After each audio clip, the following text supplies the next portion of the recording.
Welcome back, Metroid fans, to my in-depth review of Metroid Prime Remastered on the Nintendo Switch. And one way you can support this review is by leaving a comment and hitting the like button and letting me know your thoughts on your experience with Metroid Prime Remastered. And I want to thank you all very much for your support. Now, in this review, we will be covering some history about Metroid Prime, its story, and of course its graphics, sound design, and gameplay. So let's go ahead and get started. First off, let's give some history and background on the development of the original Metroid Prime. Metroid Prime Remastered has been a long time coming, but it has roots in a long history dating all the way back to 1994 after the conclusion of Super Metroid. Moving into the Nintendo 64 time period, Nintendo had thought about creating a Metroid game for the N64, but plans were in fact cancelled after approaching an unnamed developer to handle the project, and they declined. But hope for Metroid was still on the horizon with the Nintendo GameCube, and Nintendo's recently purchased Retro Studios, who joined the company in 1998. Retro Studios began working on multiple games for the Nintendo GameCube, most of which got cancelled except for Metroid Prime, which eventually did of course release in November of 2002 to extremely high acclaim, rated as one of the best games all time on Metacritic at a 97. Metroid Prime on the GameCube was a landmark title, and for me personally, it was also an amazing game to experience when it came out. It felt like a true next generation experience on the Nintendo GameCube, which was only 1 year old when Metroid Prime was released on the console. However, the game that was released on the GameCube may have not turned out to be the game that we know and love today if it wasn't for Shigeru Miyamoto stepping in and suggesting that the game be changed from third person to first person, because originally Retro Studios had developed Metroid Prime to be a third person shooter showing Samus in view the entire time. However, when Miyamoto played the game, he suggested they change it to first person view, which he thought would be a more intuitive experience for the players. And since the near 21 years since the release of Metroid Prime on the GameCube, there's been various information and interviews from former Retro Studios developers who worked on Metroid Prime 1 who have come forward with their experience working on the game, plus some additional information about Miyamoto, stating that Miyamoto actually did not really care that much about Metroid as a series, and he wasn't too concerned about having Retro Studios work on the game, even going so far as to say that Miyamoto didn't care if the game flopped or failed because it wasn't really his main series, which is kind of ironic since he was the one that implemented the first-person viewpoint for Metroid Prime, and obviously Metroid Prime 2 and 3 followed suit. So a very interesting history and trivia about the development of Metroid Prime. The Metroid Prime series is known as a first-person adventure game. Metroid Prime is not a traditional corridor shooter type of game where you're simply clearing out rooms and completing mission objectives. This game very much is like a Super Metroid, yet in the first-person fully 3D perspective. So what that means is that you are free to explore the world as much as you possibly can, as long as you have the abilities to reach certain areas in the world. Just like Super Metroid, you do need to have certain new abilities that you will uncover as you play the game to reach certain areas on Talon 4, which is the planet that you are playing on in this game as Samus Aran. But before we get into the gameplay, the sound design, and the graphics of this remaster of the original game, we will go over the very interesting story of Metroid Prime, because there is quite a bit of a backstory to this game that many people who play it may not even be aware of, and I hope in this review we can glean some light onto the very important story that this game actually does have. As we brought out earlier, besides the opening part of the game, the entire game does take place on Talon 4, which is a planet that was formerly inhabited by the Chozo. And as you may or may not know, the Chozo are the parents, so to speak, of Samus Aran, who took over and raised Samus after her parents were killed as a very young child by the space pirates. So the Chozo, who had inhabited Talon 4, had a prophecy which foretold a great evil would be coming in the future, known to them as the Worm.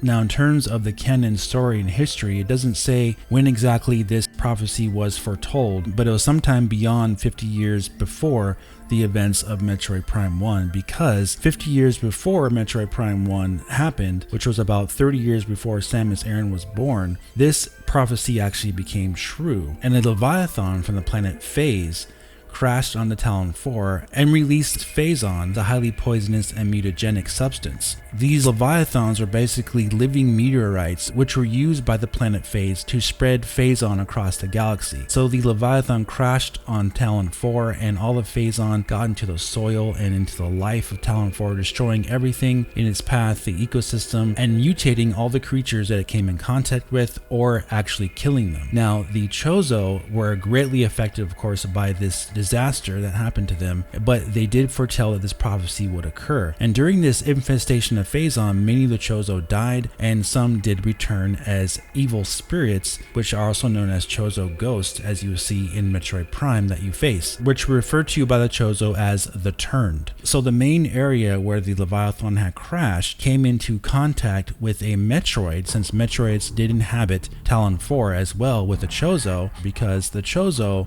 were the ones that actually genetically manufactured the Metroids to fight off the X-Parasites. That is part of the canon history dating back even before Samus was part of the picture in the Metroid saga. So on Talon 4 we had the Chozo, we had Metroids, and we had now this Leviathan of Phazon which crash landed onto the planet, spreading this poisonous Phazon across the world. And at some point, this main central area of all the Phazon was located had a lone Metroid of unknown origin actually got inside the area and began to actually live and be fed from the Phazon itself, and then mutated beyond all recognition, becoming a brand new creature known as Metroid Prime. So after finding out this evil had corrupted all their entire home and inhabitants of Talon 4, the Chozo rushed to create a big temple known to them as the Cradle in an effort to contain the spread of Phazon and its source, which was the Leviathan, which housed this gigantic worm or Metroid Prime. So in order to ensure that a seal was created around this cradle, they created and scattered 12 different key artifacts known as the Cipher. But all they could do is slow down the efforts of the Phazon. They couldn't actually stop it, and eventually all of the Chozo died after the prolonged exposure to the poison of the Phazon. But not all hope was lost, because in the original prophecy of this great evil known as the Worm, the Chozo also had prophesied a savior, someone who would defend them from the Leviathan or this worm that would be attacking them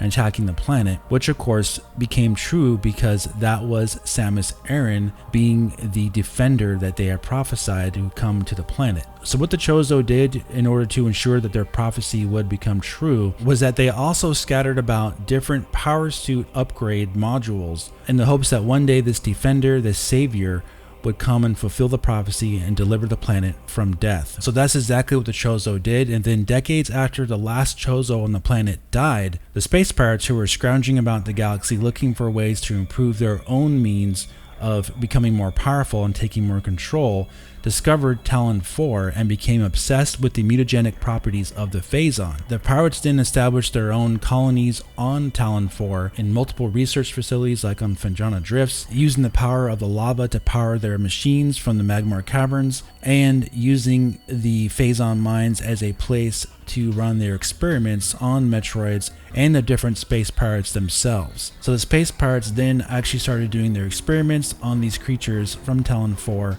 on a space station which orbited Talon 4, known as the frigate Orpheon. And of course, these experiments went wrong, and the creatures eventually attacked the space pirates, killing most of them on that space station, and that is where Samus Aran hears the distress signal and comes to investigate the space station orbiting this planet. So the story of Metroid Prime is a story of prophecy for Samus Aran. That's why this history of the Chozo on this planet and the terrible disaster that they faced was such an emotional tie-in to Samus because of her family ties to the Chozo from where she was raised, and seeing how the prophecy played out for her, you could see why she was emotionally attached. If you are fortunate enough to beat the game and get the good ending, you will see the emotional toll on Samus's face at the very end. So now that we have the premise and backstory in place for Metroid Prime, we can talk about how amazingly detailed and intricate this port or remaster of this game was by Retro Studios, coming almost 21 years after the original release on the Nintendo Switch.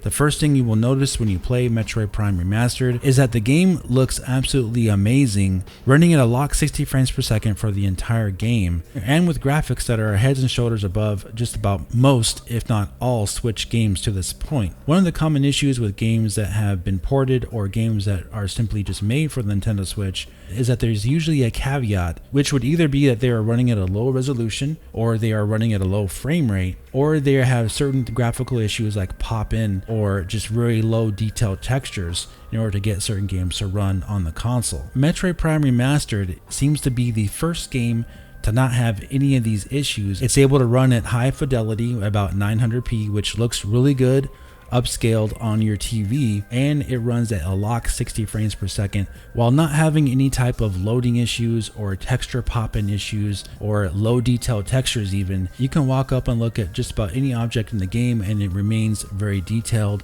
and there's no distracting type of graphical problems with this game. It maintains a very high quality on its graphical presentation throughout the entire playthrough. Yes, of course, some limitations can be seen with the Switch hardware, but hats off to Retro Studios for thinking of ways to make the most out of the hardware by doing simple various tricks with the visuals that you may not even notice and look comparable to something running on the PlayStation 4, for example, with their baked lighting system and their real-time lighting system. One of the telltale signs that a team has extremely good artists when they make a game look like it's doing something when it's not. And one good example of this is Metroid Prime Remastered's baked lighting. The majority of the shadows in this game are not being rendered in real time. They're actually hand drawn by Retro Studios artists, but you would never know it by simply playing the game. You will simply see how amazing it looks, and you could appreciate the art style for what it is. When you're exploring Talon 4, you will see the rain falling on Samus's beam cannon, and the attention to detail even on the rain is amazing, because when you aim up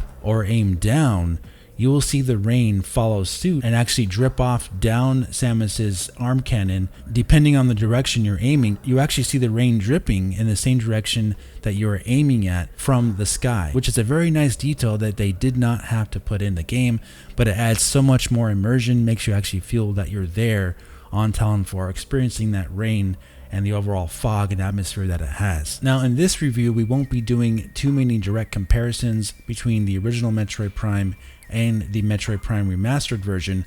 However, if you do want a very nice, detailed, in-depth analysis of the comparisons between the two games, I highly suggest you check out Digital Foundry's video, which will be linked in the description. But suffice to say, everything has been redone in Metroid Prime Remastered versus the original game.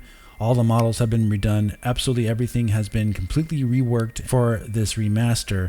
And even though the actual AI and the core game itself is exactly the same, the actual graphics themselves have been completely remade from the ground up to take advantage of modern hardware while keeping the exact same map layout and all the physics and animation of the original game 100% intact, and only Retro Studios would have access to the exact game code itself in order to make it play basically exactly like the original game, with a few changes which we'll talk about here. However, graphically, I do believe that this is the best looking Nintendo Switch game that there is, period. And it certainly shows it in many areas. Like in the Magmor Caverns, for example, you can see the light actually emitting from behind the rocks of the molten lava. You can see the heat coming off of the lava itself and making a very nice ripple effect. And while, like we said before, that the shadows are all pre-baked for the most part, every light does actually emit a light source that you can see reflect onto Samus's beam and on their surroundings. This particular effect looks extremely good when you're in these different sections in the game, like Magmor Caverns and Fendrana Drifts. You can really see how the light makes a big difference in changing the dynamics of the setting that you're in, especially compared to the original game that didn't have this type of lighting effects. And while this game definitely does not use any type of ray tracing or any type of ray traced reflections, and it doesn't even use screen space reflections, which have been used to great effect on the last gen consoles, even on the PlayStation 4, Metroid Prime Remastered very cleverly uses cube map reflections to simulate the real-world environment reflections when you see things in water and on certain landscapes. But upon further inspection, such as in the Chozo ruins, you'll find various little pockets of water that are on the ground when you walk around that temple environment. And what Retro Studios actually did was create a 2D art render of basically a mirror image of the surroundings in this particular area in the Chozo ruins and some other areas as well, that gives the illusion of depth and reflections, even though it is actually just a 2D render if you look closely. These types of small details that didn't even have to be put in the game went the extra mile by Retro Studios and implemented them into Metroid Prime Remastered, and it looks fantastic. Those are the types of graphical innovations that Retro Studios is known for getting the best looking possible outcome on lower spec hardware.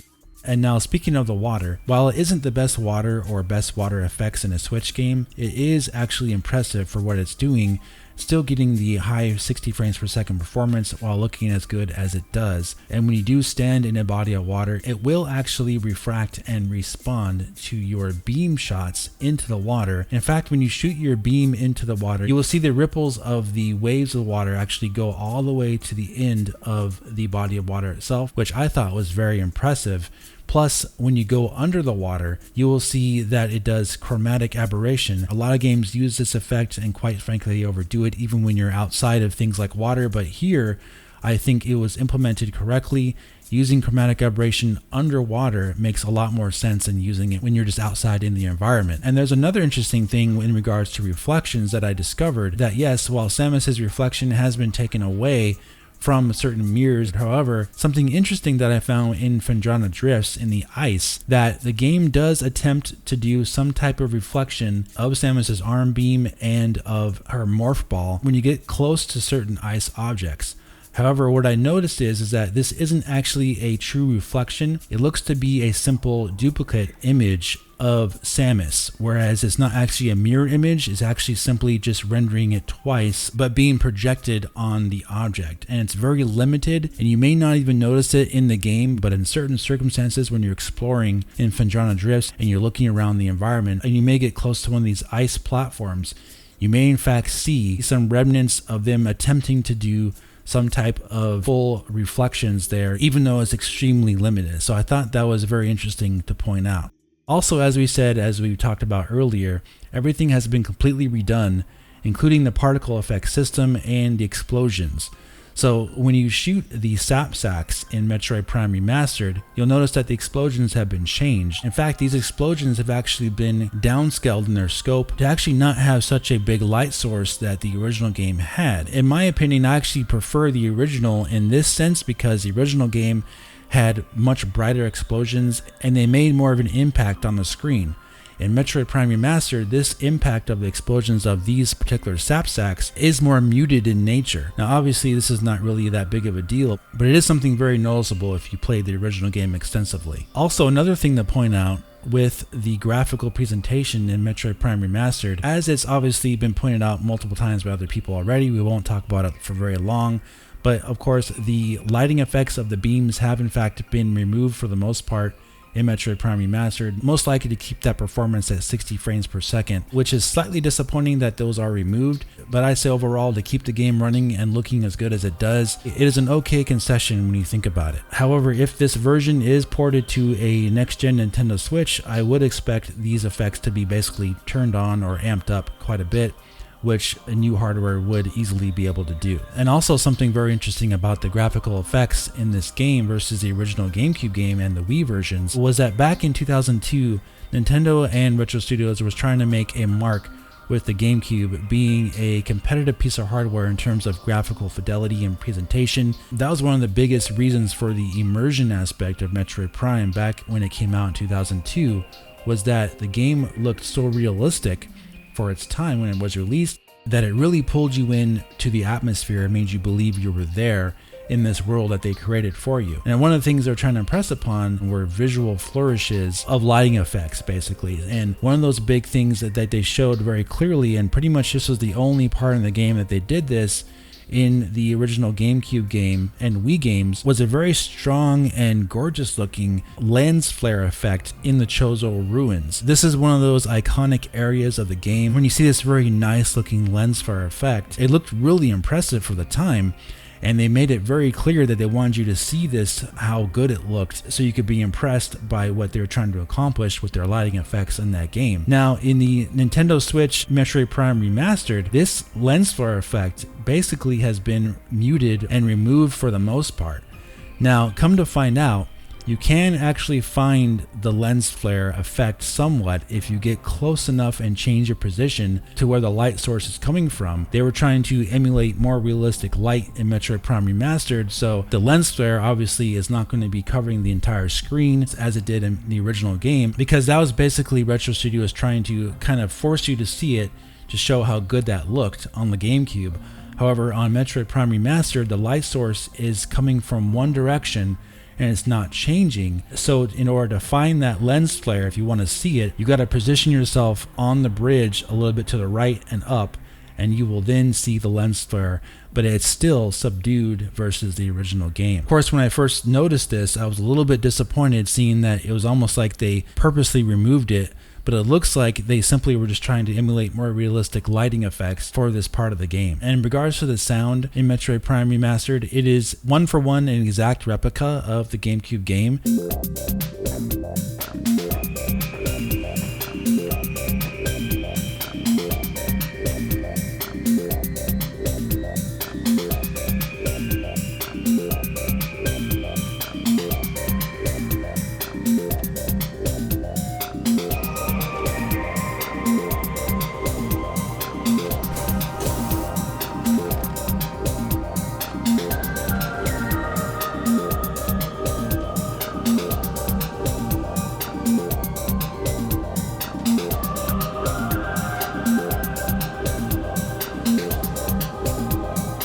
But in fact, the actual sound effects have been improved.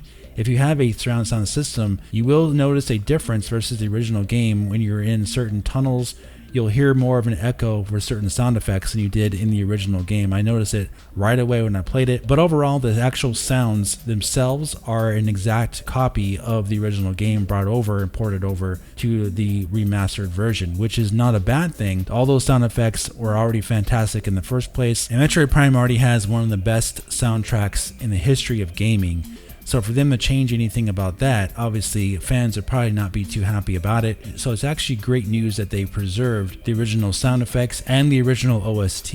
And that atmospheric, blissful music sounds even better now with the revamped graphics, because it actually increases the atmosphere for you, pulling you into the environment. That's one of the best parts about Metroid Prime, is its music and its atmosphere. It really pulls you into this world, making you believe you're there, and it gives you a sense of immersion without saying a word that few games have ever done in the history of gaming. So the immersion aspect of Metroid Prime Remastered is one of the biggest, most important things, and Retro Studios has nailed it here. And so in terms of the actual minute-to-minute gameplay of Metroid Prime, it is of course an exact replica of the original GameCube game, except now you have additional control options. You have the ability to use motion controls, gyro controls, dual stick controls, and you can even use controls that mimic the original GameCube controller setup. All of the control schemes work just fine. However, for me personally, I stuck with the dual analog control stick method for this game, and I found that it worked basically flawlessly for me once I got used to the different button placements. I was morph ball jumping, boosting through them, dashing, shooting, and aiming. All those things started to flow very well for me during my playthrough. The only slight nitpick I have is that you cannot actually change your button arrangements in the option menu. There's no way to actually remap certain buttons. If you prefer the morph ball or the jump to be on a different button, you can't actually do that. However, the default control schemes that Retro Studios has designed do work flawlessly, and obviously they put a lot of care and time and testing into making sure they work for everyone who tries them. Now, in terms of the combat of Metroid Prime, like we said at the outset, this is not a traditional shooter. There's an exploration aspect involved in this game that plays heavily on how you play it. It's not simply just trying to defeat enemies, since most of the enemies in this game can actually be skipped if you don't choose to fight them, because the goal of Samus on Talon 4 is to find the artifacts and to find all her missing power-ups and to be powerful enough to destroy Metroid Prime, getting into the impact crater to do so. So yes, definitely combat is essential to survival in Metroid Prime. However, you can get through a lot of the game by trying to avoid certain combat scenarios as well. But during combat, the game gives you a wide variety of weapons to use, including the wave beam, the power beam, the ice beam, plasma beam, and power-ups for each beam themselves. So when you think about it, so basically there's 4 beams, each with an alternate fire that gives it a lot more power. Include your missiles and your bombs when you're in morph ball mode. Now for me personally, I have beaten this game 3 times. I beat it once on normal and twice on hard. And I think the way to play this game is on hard mode. I did find normal mode to be too easy for my liking. However, I know this game already because I played it quite a few times on the GameCube and the Wii. So for new players, normal mode is probably the perfect difficulty. And for seasoned players, hard mode is definitely the way to go. However, I was disappointed that you cannot choose hard mode from the outset. You have to beat the game once on normal first before you can even access hard mode. Hard mode is the equivalent of the GameCube version of hard mode. Retro Studios changed this difficulty from the Wii version of the game and they got rid of veteran mode. So basically hard mode is similar to the Wii version's hyper mode. And the game is quite a bit more challenging. You'll find yourself trying to dodge and hide behind cover a lot more often, especially in the areas of the Fanjana Drifts and the research centers and in the Phazon Mines, where the game ramps up its difficulty quite a bit. And I did die a few times when I played it on hard mode. You definitely need to pay attention to your surroundings and you have to make sure you don't get hit. You have to try to dodge and stay in cover as much as you can, because a lot of these enemies on hard mode, especially in the Phazon Mines, their accuracy is really, really good. They will hit you basically spot on if they see you, and they'll shoot right away. So you gotta be ready for that. And the game's difficulty sneaks up on you. So you could be at full health 1 second and all of a sudden down to 1 health bar and be close to death. So just be ready for the difficulty spike, because this is not like playing veteran mode on the Wii. It's definitely much harder than that. It's like the hard mode on the original GameCube game. So be ready for a very nice challenge all the way to the end, including the final 2 bosses, Meta Ridley and Metroid Prime. Those bosses are harder than they are on normal mode, including adding additional movement sets to Meta Ridley at the very end, because if you beat him on normal mode, at least in my experience, I beat him so quickly, he didn't even do some of the moves that he does in hard mode when he gets to a certain point on his health. He does some extra fast dashing and faster movements on top of causing substantially more damage in the process. Now, if this is your first time playing Metroid Prime and you're playing on normal mode, my suggestion is to prepare yourself for the reality that you're going to get lost in this game. And even though the game gives you hints as to which direction you need to go for your next objective, it doesn't actually tell you what you need to do in order to get to those areas, but it does give you certain hints as to why you cannot progress past certain points. It'll actually tell you that you need certain suit augmentations in order to get past a certain area. So there's one tip I want to tell you guys who are new players, that after you get the ice beam, the game is going to put you in an area where there's going to be a white door that you can open up with your ice beam. It's going to take you to the underwater frigate. Now, this is the one odd pacing aspect that Metroid Prime has in the game that I found, is that there's no way for you to really know that that is not the area that the game wants you to go, because right after you get the ice beam, it places you in that area. So automatically you may think to yourself that this is where the game wants you to go, but in actuality, that is not the case, because once you get into the underwater frigate, you notice that you no longer have the movement in order to get around to where you want to go in that underwater frigate. Henceforth, you need suit augmentation, which is not in that area. So you have to think outside the box and think about other places you were in the game to where you could access with the ice beam. But of course, if you do decide to explore the underwater frigate anyway, the game will actually tell you to turn back around and go and find your suit augmentation in order to progress. And that's one thing they improved upon with Metroid Prime 2 and 3. They made the game's flow just a little bit better in order to give you ideas of where to go by actually giving you the visual representation to show you as you progress through the game, instead of actually just telling you that you can't go a certain area. This was the first 3D Metroid game ever made, and Retro Studios stayed true to the original here. They didn't actually change anything. So that is another reason why, as we talked about in a previous video, why this is actually a remaster and not a remake. Because if this was a full remake, more likely than not, Retro Studios would have changed some of the pacing aspects of this game, and they would have actually fixed some of these things where these types of aspects would not happen to you during gameplay. Because that particular part where you get the ice beam and then you automatically get access to the underwater frigate, that was a design choice that definitely could have been modified and changed. However, since, like we said, this is a remaster, not a remake, it makes sense why this is a straight up version of the original game. Simply, but of course not so simply, since the game looks amazing. Overall, the pacing of this game, besides that one part, is actually fantastic, and Retro Studios has given you all the tools you need to navigate the world extremely fast, and much faster than ever before. Metroid Prime Remastered has a faster loading and smoother running map system. You can get into the map and out of the map really snappy, and the doors, there is no loading on the doors anymore. They open up really fast, so you can actually traverse through the game world at a much faster pace than before. I would like to see what certain speedrunners can do with this new version of the game, not having to deal with the original loading times of the doors anymore. It's really a joy to play this game when it's like this. Going through the environment stats smoothly is a huge quality of life improvement, much greater than the original versions of this game. And it does add to the overall immersion of Metroid Prime. Being able to go through these environments seamlessly without any stopping and loading makes the game world feel like one gigantic big open world rather than just small rooms that are isolated. Even though you do have these sections where they're cut off, you can't see behind them, it does feel like one gigantic big cohesive world once you connect all the areas together and see the entire planet of Talon 4 as a whole. It does really feel like a very big gigantic game that has depth and multi-layers of atmosphere for you to explore. So, Metroid Prime Remastered, fantastic game. In my opinion, it's one of the greatest games of all time. It is my #1 favorite game, personally, for me, of all time. Metroid Prime is a masterpiece in game design, masterpiece in atmosphere. Absolutely, you should definitely pick this up and buy it if you haven't already. And if you've never played Metroid Prime before, boy, you are in for an amazing experience, and one that you will never forget. I guarantee it.